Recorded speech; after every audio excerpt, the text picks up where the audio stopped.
Melissa Drew spent 20 years working for somebody else, and she was good at it.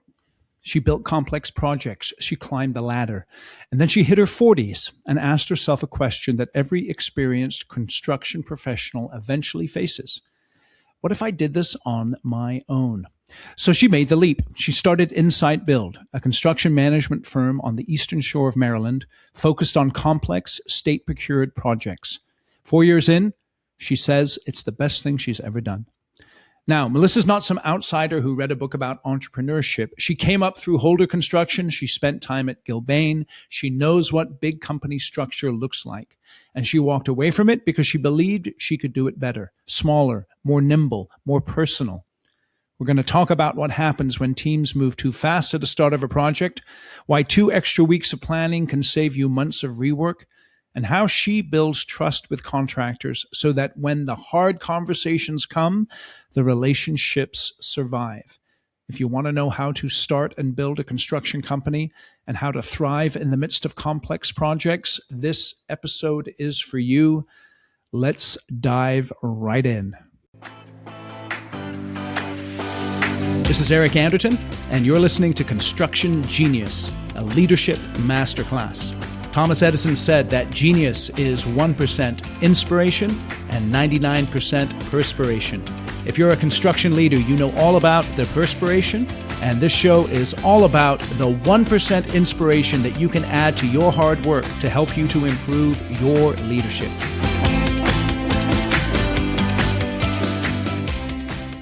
Melissa, welcome to Construction Genius. Thank you for having me. My pleasure. Please introduce yourself to the audience. Glad to be here. I'm Melissa Drew. I'm the founder and CEO of InSite Build. We're a smaller construction management firm located in Salisbury, Maryland, but focused on complex projects, high-stakes projects, really in the commercial state-procured space. So we like that government space and where we think we can add a lot of value to the complex projects. That's awesome. Your background is in working with a number of different builders. Can you give us a little bit of your background in terms of construction and who you've worked with? Yeah, I spent most of my career was with Holder Construction. So I started interning with Holder when I was in college at Purdue University, and started when I was 18 and went to work there full time after college and spent 20 years of my career with Holder. I had a short little stint where I went to work for Gilbane Building Company, had a great experience there, got me a little closer to home, but then took a little turn and went back to Holder Construction to focus on some quality for a little bit before breaking off and starting InSite Build on my own right up 4 years ago. That's awesome. What possessed you to start your own business? I spent a lot of time in Maryland. So where I'm located is more on the eastern shore of Maryland, small town, different niche. So when I wasn't in these big metropolitan areas, I found that sometimes the big bureaucracy, the corporateness of these larger companies sometimes didn't fit how the work was happening on site when you were dealing with smaller companies, local companies, particularly on the eastern shore here. So I felt like I had great relationships here. I wanted to try it on my own where I could take some big project experience and do it in a smaller, more nimble way. And so broke off, used those relationships to have a fantastic start to the company, and it's never looking back since then. That's beautiful. So you have a lot of experience working with complex projects. What goes wrong when teams try to move too fast at the start of those projects? And then how does that show up later as rework or cost overruns? Yeah, I think there's a lot of, as the industry gets faster, everything's moving quicker these days. And so I just found in my experience that anxiousness to get going, everybody's worried about the schedule pressure, can tend to make you make those decisions to start before you're a little more prepared to. Of sometimes sitting back, if you just got notice to proceed and you need to take in the project and really plan with some of these more complex projects, that sometimes pausing to take some time and really making the plans, detailed and make sure that it's communicated with everybody that's going into the work and prevent that rework that happens. Everybody kind of knows if you barely have time to build it once, how the heck do you have time to build it 2 or 3 times? And I think it's trying to remember at the start of the project, that mindset where you can spend the extra time to avoid that rework later and keep the morale of the job site high by letting people do something once. How do you institute that then when the pressure is to get going? What do you do as you're managing those projects to make that part of the process as opposed to just allowing it to slip and getting into the projects and then going too fast? Yeah, I think it's a lot of communication with our teams. And with being on InSite and having really more control of the overall process, because I am leading the show out here, I think it's been easier to put the reins on it, just literally of telling our teams, we are not ready to go start these projects yet. We've been in process. We need a little more time. And I think sometimes it's given the superintendents permission almost to not go out there and start building yet. And that's a hard thing. And I got to experience that with somebody who's been ingrained in the industry for, 40 plus years that is used to that go, go, go. And when you can give them that permission to say, just give us a little more time. We'll be okay. We'll do it once. Let's get it right so we don't have to go tear it out later. I think it comes from a leadership mentality to try to grant that ability to teams because it's not there so much anymore. It's not typically preached upon to want to wait as the industry moves faster and faster. And so when you say a little more time, what kind of time do you mean? Like how much time? It can't be significant. I mean, we can't go on planning forever. So I think in some of the cases where if it's, I don't know, in some examples for me, it's been 2 more weeks of planning at the start of a multi-year project can sometimes mean all the difference in the world of whether you're doing it right and doing it once or going back and taking a look at it later. Yeah, excellent. And in that planning process, who's in the room? Who do you insist is in the room? We're not going to do this planning unless these folks are in the room. Yeah, first and foremost, the most important is the superintendent. I absolutely believe. They're the ones controlling what's going out in the field. They're the ones that have that pressure, that push to go get things done. So more than anybody, you got to get buy-in from your superintendent. But I think in terms of bringing our project manager into the fold, and if there's key subcontractors as well, their foremen, their superintendents have that same mentality too of wanting to go, having the pressure on. And so trying to get as much of the key players in the field. I think more from the construction side, we may communicate it back to the owners later if they've got that same angst to get going. But I think the decisions are happening in the room with the builders.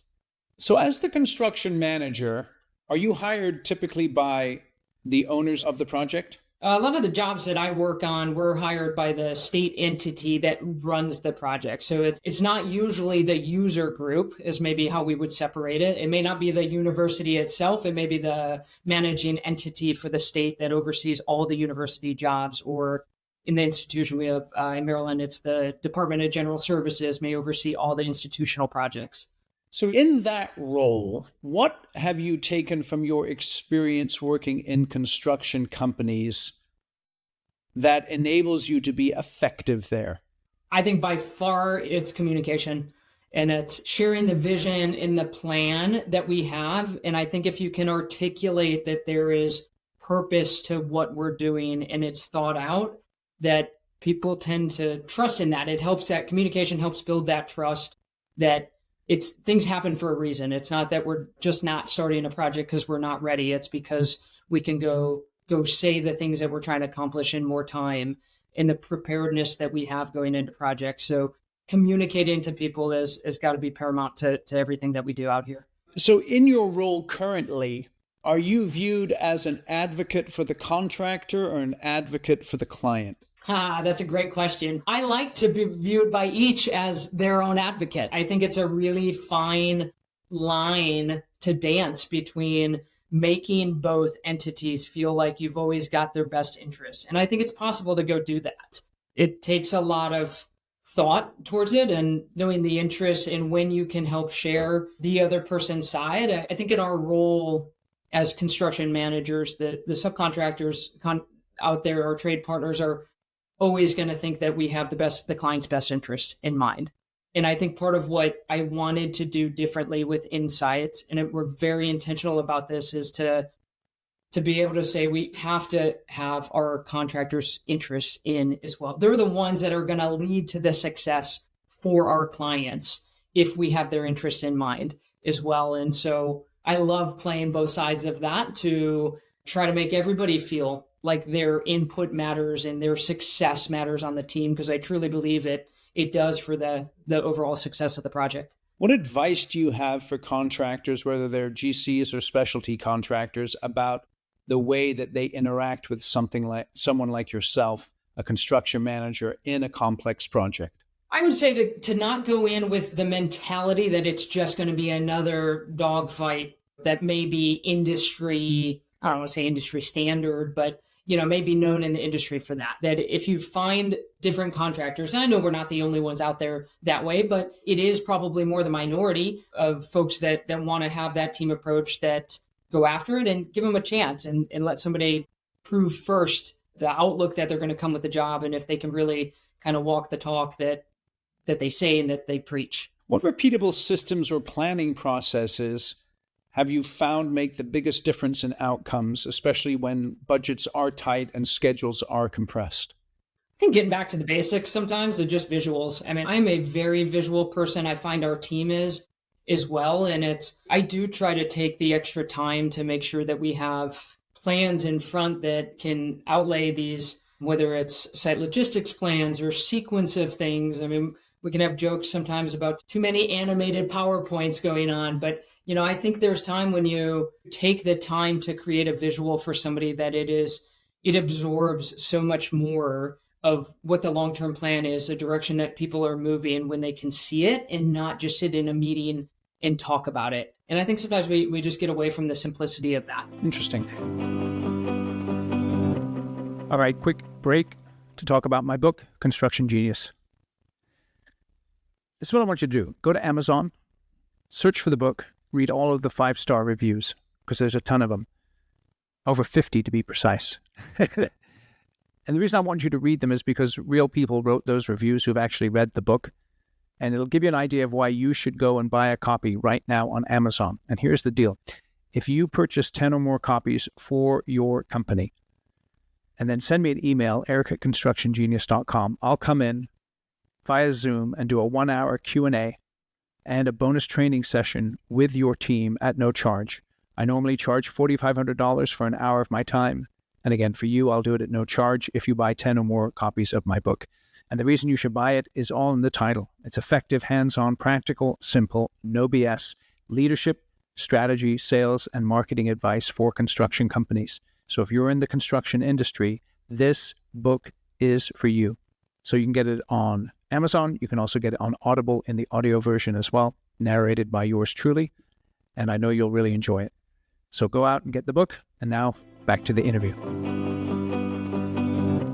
Since you started your business, what surprised you most about being a business owner? For me, I like to say I'm really good at building projects. I think most business owners probably start because they're good at the task that the business is going to do. It's all the other business side of things of running a business, that how much time it takes and in the challenge in the interweaving to try to balance that aspect as well. Certainly as a small business owner too, when you're wearing a lot of hats and you're trying to do it all, there were some good learning curves to get through, and that I'm still getting through in that role.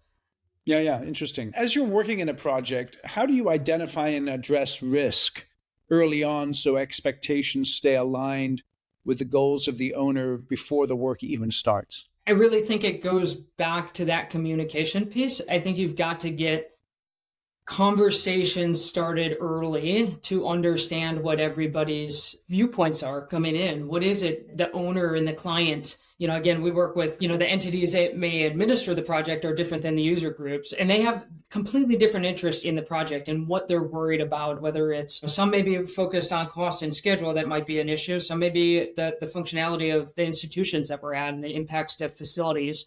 Subcontractors may have a completely different look. It may be on one job, it may be that they're, tight on labor because they're spread so thin. On others, it might be margins. So I think to be intentional about that going in up front and having some open conversations can really help our side. We're dealing with so many entities, but it can help us really just give some empathy along the way to what those concerns are to different contractors, and just calm our emotions as we go through the tough times and watch those risk points for the different groups. What are some of the ways that you keep yourself emotionally stable in the midst of challenging circumstances? Construction can often be known for people, flying off the handle from time to time, just kind of losing it. Obviously, there's sort of an old school mentality of construction that it's very combative at times. What do you do to maintain emotional control in the midst of pressure situations? Yeah, That's a good one. I mean, there are some heated times. I think we've done a really good job, again, of building the relationships early that don't let too many heated situations come up. I think more as with InSite Build and in what our team is trying to do to just maybe know the perspective that other person's coming from has tampered that before they even arise sometimes. And we do. I mean, I know I get emotional for things too. Sometimes I just leave and take a walk. I mean, Yeah. I had actually earlier this week was one of just get out of the trailer, get out of what we're doing and go just get some fresh air, pause for a minute and really try to assess the big picture of what's going on, not just the immediacy of an argument or where we're at or a situation, but the big picture of the whole project, the whole situation, and put it in perspective. How do you build trust with people so that, you can go through these conflicts and still maintain healthy relationships? Yeah, it's the little things every day that are what's building the trust. I mean, I'm a give trust first person. You've got my trust till you lose it, and it would be hard to gain back. And I don't know if I've maybe tended to work around people that way too, where we start off well, but I think it's the little moments along the way that are building trust. It's not just trying to let something come to a head and you got a big issue to go resolve, but you've got these small moments that you've, I don't know, made work together on a small change order that came along the way. That's not going to be something monumental. You've given them consideration when maybe they've stumbled. With some contractors, they're going to, we all are, and to be able to humanize it on just situational. And taking that time, I think, is what helps when the bigger problems do come up, that you can really start to rely and you've built that credibility. If you're in a multi-year project, you lead with trust, but someone's violated your trust and it's hard for them to get it back. How do you continue on with them and how do you help them to rebuild that trust with you? I might be known for giving too many tries, for something like, but I think that's when you get, I'll tell people on my team sometimes, like when you break it and somebody is not performing and you've given them those opportunities multiple times, those unfortunately are the times that's when we pull the contract out, and that's when you have to get more hard lined against what the black and white says, what the obligations that everybody signed up for, and know when to elevate it to the next steps that, unfortunately, nobody likes to go do. I don't enjoy that. It certainly makes the days harder, more stress and strain of what's going on, but it's inevitable at times in our industry, and you hope you can avoid it as long as possible. And that may be why I give a lot of tries sometimes, but there's a point when you can see that it's just not going to get rectified or you've run out of time to stop giving chances. Yeah. How does that affect your ability to giving people multiple tries? Does that enhance the respect that people have for you, or does it damage it at times?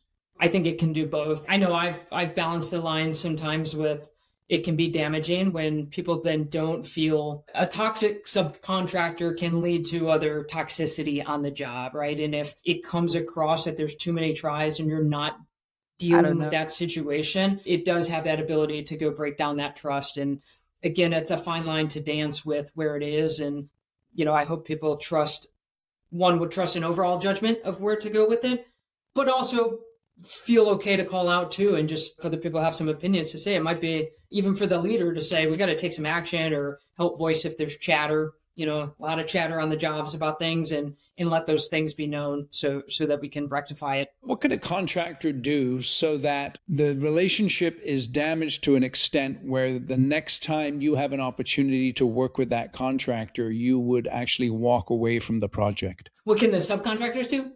Yeah. So what is it that they would do where you'd be like, I'm never having that person on my job again, or if they are, I'm not going to be involved? Oh, yeah. I've got one that I can think about, and it's when it's that repeated non-performance. And I think the level for me that it gets to not want to repeat is when I see that having the effect on my team. When my team is so drained by having to deal with this non-performing sub, it makes it not worthwhile for us anymore. It can't let us bring our spirit down, that it has a trickle effect on everything else.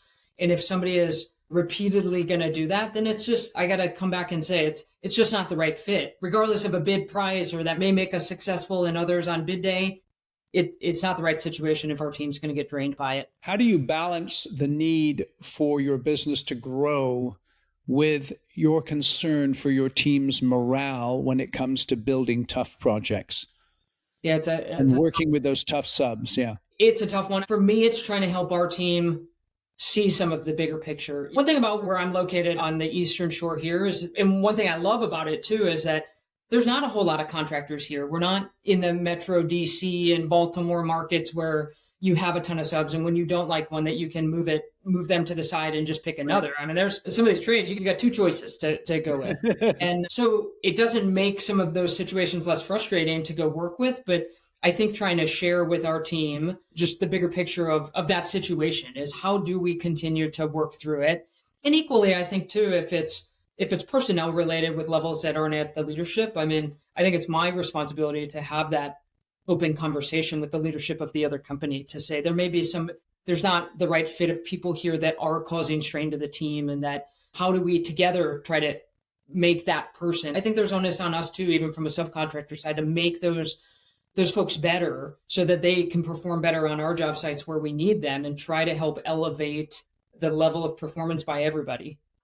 Yeah. What's a leadership habit you rely on when deadlines are near and pressure is high? I really think I tend to over communicate in those situations. So one interesting thing with our team, we do some personality tests too, the quizzes, and we've had some leadership coaching in here. And we found that for our team, we've got a lot of introverts, that when we get down to pressure situations, and myself too, our natural style is to become introverts. And we've recognized that these pressure situations come in, and like our natural is we all just get in our office and we want to shut our door and put our heads down, and we're going to solve and we're going to do our own thing. And it's been interesting to help see the styles of people as well. And now we know for our team with a lot of introverts that we can't naturally go back to that. We have to recognize the signs. And so we have to make points to get together as a team and continue to talk about what's going on, not just every individual go battle their own battles on their own. And so from a leader standpoint, I have to recognize that and be the ones to call us together and make sure that we're still keeping open communication. So you mentioned assessments. What kind of assessments have you guys used in your business? We've done the DISC profile, but the one that we've liked is called Berkman. And so we've done the Berkman tests as a team, and we've got our colors. We know who's green and who's blue and so on and so forth. And we try to integrate that even into our staff meetings to kind of keep reminders of what everybody's style, what we need in that communication to go help in those, particularly in those pressure point situations. What have you learned about hiring in the 4 years or so that you've had your business, that you've been, leading your business, that has helped you to improve the success of the hires that you have in your organization? I think probably two things. One, for us being a small company and new, is like, folks have to have an appetite for a startup company to know that we are just at a point of wearing a lot of hats right now. We may not have every system is grounded and process in place for everything that we go do. We kind of shot out of the gate really fast, and some days feel like we're drinking from a fire hose. And that's not for everybody to go do that. Some people want that structure of everything detailed out. And so it's a question that I try to ask now when I'm interviewing, is to be very upfront about, as a small company, who we are and what we need. And that's okay if that doesn't fit the mold with everything. The other is I've tried to go out of the box too, to maybe find some people interested in construction that don't have the whole background sometimes, maybe adjacencies, design, coming from a design background or architecture background. And I think having the core of like that construction love is nothing's going to beat that, is what I've seen. It's a tough industry, and kind of having a passion for building is what carries through those times. I think when the projects get tough, the pressure's on, and that you love what you're doing every day. And that might not be, again, for everybody coming in just from adjacent industries even. So just trying to find that good spirit of loving what we do makes all the difference. What is it particularly about construction that you love? I like seeing the difference that we make every day, like the production, the visual of what your work physically goes into to go build. I think there's nothing that beats it of being able to walk outside and know you had a challenge and know what your input into that, problem, that solution was, to have it come into that visual reality right in front of your eyes, I think is so rewarding. Going back in your career, what was the moment where you decided, you know what, I want to start my own business? It was when I'd made the switch to Gilbane. I'd come over here, and the premise was to work on the Eastern Shore, to kind of come back home, to stop moving around. And I realized how many tight relationships I had here, that it was a lot of the basis of what I brought to the table in terms of people wanting to work together and the styles and the history that I had with people, again, because it's a smaller area, and knowing that that was what I felt was making the success in the projects and the relationships, not so much maybe the oversight and the long history of these big corporate companies. It was also coupled with the time I was just hitting the right time in my life. I think when I got in my 40s, I became a lot more confident. I was, just got involved with some other networks that got me there. And I think that combination of those two hitting at that point in my life was gave me that courage to say, I'm gonna go try this on my own. And again, it's the best thing I've ever done. Yeah, it's interesting. I'm just reflecting on how that combination of experience and opportunity kind of dovetailed together for you there. Yeah. And even life circumstances, right? It is. For me, it was like you spend 20 years in a company, for me, Holder Construction, right? I said I started when I was 18 years old, and you invest so much into a company that long. And equally got back. I think Holder was an excellent company to work for, and I got so much knowledge out of working there. But there comes a point when you get a little scared of, man, I've put 20 years in already. And like at that point, I feel like I'm, I think I'm like at the end of my career coming in 20 years in already. Why would I make a pivot? I'm maybe finally going to start to hit some leadership levels that I want. And now that I've switched over into where I'm at, I'm like, man, I feel like so young in my career. I got so much more to go do now. And so not being afraid 20 years in to go make a pivot and do something different, I think it took me a while to get there, but I think that was a key reflection moment for me to want to go try it on my own. That's cool. So where do you see InSite build in the next 5 to 10 years? I think by that point, we'll have expanded more regionally. We're pretty focused on the Eastern Shore right now. I think next look is trying to get into the DC and Baltimore areas. And then hopefully that just starts to expand in the regional area that we've got, whether it extends into Virginia and Delaware and other places. And I think for us, it's just trying to stay in the lane with being nimble and being smaller, but getting back to some blocking and tackling a little bit. I had this conversation with someone the other day of the AI boom and everything that's going on. Sometimes smaller companies, it's hard to keep up. We're not going to keep up with the Holders and the Gilbanes right now and the force that they have to go explore those kind of things. But I think we can bring the blocking and tackling back in again and stay to those good principles, whether it's visuals that I talked about earlier, the good thing, relationships and having those things that can help make us successful and continue to get on a road that competes with some of those larger national contractors. That's where I want to be. That's awesome. Awesome. What industry trends, I know you just mentioned AI, do you think will matter the most in the next 5 to 10 years? I think you have to embrace AI in that world, but I don't want to get too focused though, and where that seems to be the solution for everything. I think that kind of back to the basics is getting lost a little bit in the pace of what we're doing. So I hope to see some trends. While one aspect is pushing with AI, I hope there's another aspect that just gets back to making sure that the pace of what we're doing doesn't lose sight of the basics of what made construction successful for ages of what we've been doing. That's awesome. That's awesome. How can people get in touch with you? I try to stay pretty active on LinkedIn. So you can find me on LinkedIn is probably my channel the most. And then checking out the company, InSite-build.com. And it's INSITE, InSite-build.com is where we like to keep up with latest projects and some of the things we're doing in the community. So that's awesome. That's awesome. We'll have links in the show notes to your LinkedIn profile and to your website. And fantastic. Melissa, yeah, thank you so much for coming on today. I really appreciate your time. Thanks for the chat. It's been great. Awesome. Thanks. Thank you for listening to my conversation with Melissa. Feel free to connect with her on LinkedIn. Check out her website as well for InSite Build. If you like this episode about starting and running your own construction company, feel free to reach out to me. Let me know, eric@constructiongenius.com. I read every email that I get. And also give the show a rating and a review wherever you get your podcasts. I'll catch you on the next one. Thank you for listening to this episode of Construction Genius. Hope you found that 1% of inspiration to help you in the next few days.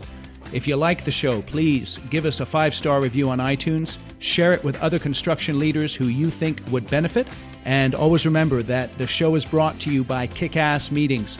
I've been working with construction leaders since 2004, teaching them how to run extremely effective problem-solving meetings that gets their people collaborating, taps into their creativity.